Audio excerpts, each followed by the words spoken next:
Syrian വിമത സംഘടന ഹയാത്ത് തഹരീർ അൽ ഷം പിരിച്ചുവിടുമെന്ന നേതാവ് അബു മുഹമ്മദ് അൽ ജലാനി. വിമതരെല്ലാം വ്യവസ്ഥാപിത സൈന്യത്തിന്റെ ഭാഗമാകും, നിയമവ്യവസ്ഥയ്ക്കനുസരിച്ച് പ്രവർത്തിക്കും. അന്താരാഷ്ട്ര ഇടപെടൽ നടക്കുന്നതിനിടെയാണ് വിമത നേതാവിന്റെ പ്രതികരണം.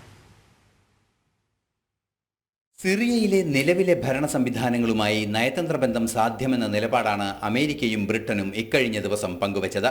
സൈനിക സഹായം നൽകാമെന്ന് തുർക്കിയും വ്യക്തമാക്കിയിട്ടുണ്ട്. മാത്രമല്ല, റഷ്യയോടും ഇറാനോടും സിറിയയ്ക്ക് നേരെ ആക്രമണം നടത്തരുതെന്നും തുർക്കി ആവശ്യപ്പെടുകയും ചെയ്തു.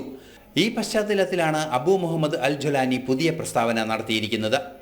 ഹയാത്ത് തഹരീർ അൽ ഷം എന്ന ഭീകര സംഘടന പൂർണ്ണമായും പിരിച്ചുവിടും. വിമതർ സൈന്യത്തിലെ അതത് റാങ്കുകളിൽ പ്രവേശിക്കും. നിയമവ്യവസ്ഥയ്ക്കനുസരിച്ച് പ്രവർത്തിക്കുമെന്നും ജോലാനി പറഞ്ഞു. പാശ്ചാത്യ രാജ്യങ്ങളുമായി എതിർപ്പില്ലെന്ന് അബു മുഹമ്മദ് അൽ ജലാനി നേരത്തെ തന്നെ വ്യക്തമാക്കിയിരുന്നു.